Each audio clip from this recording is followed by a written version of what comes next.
As in the previous video, we have learned that an accelerated charge particle is actually the cause of production of electromagnetic wave, because changing electric field produces a magnetic field and vice versa. This is according to the Faraday and Maxwell.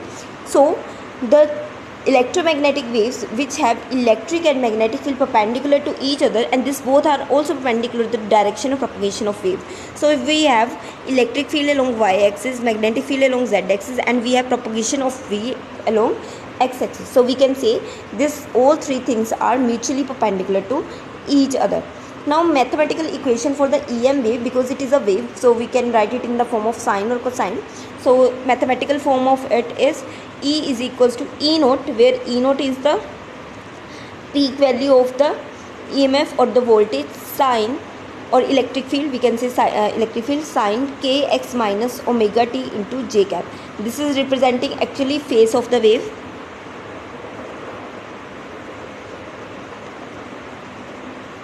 This represent amplitude of the wave, and this represent phase of the wave, complete phase of the wave. So k is propagation constant,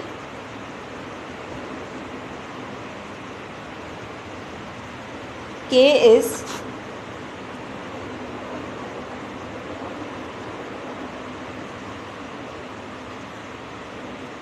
propagation constant,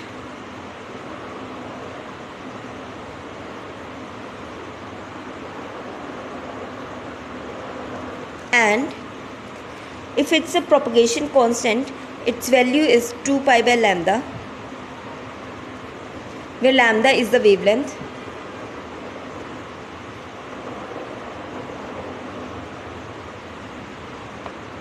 and omega is 2 pi by t, where t is the time period and omega is angular frequency. So if we substitute this value in this formula,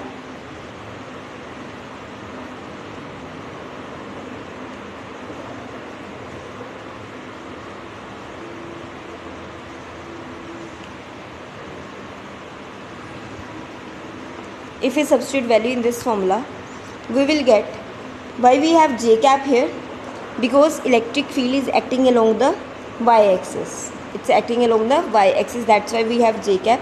So when we substitute the value of k and t omega here, where 1 by t is nu, so we get 2 pi nu here. So when we substitute the value and solve this, we will get this term, or this is in the term of capital T. Similarly, magnetic field can be written as like this, because also sine wave and varying with the time, and again it's along z-axis, so we have a k cap over here, where the ratio of E by B, or amplitude of electric and the magnetic field, that gives the C. C is what? C is the velocity of light or the speed of light. So we can say that speed of light depend upon the permeability and permittivity. Permeability और permittivity पे depend करती है. So we can say C is equals to 1 by under root of mu naught into epsilon naught. This is the relation between the permeability, permittivity and speed of light. A question is there, suppose electric field part of an EM wave in a vacuum is this. Means this is the amplitude, this is the phase, complete phase, and what we have, what is the direction of propagation of wave, what is lambda, what is nu, and what is the amplitude of B part of the wave, and write the expression of B.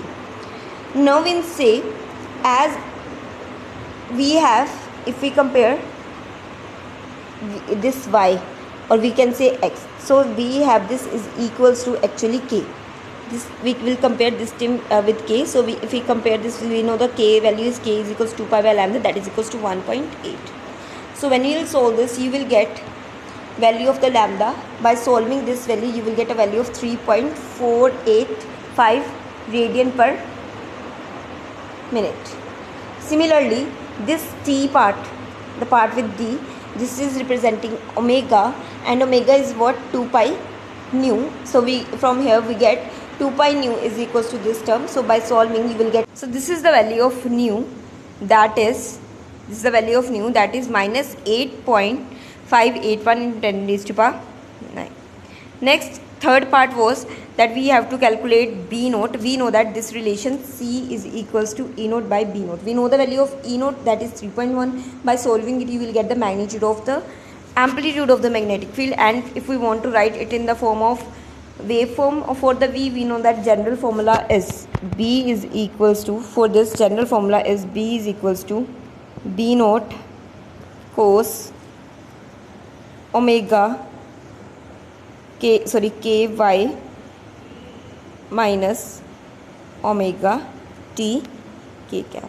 This is the general formula where you have to substitute the value of k, omega and B naught, and you will get the waveform of magnetic field.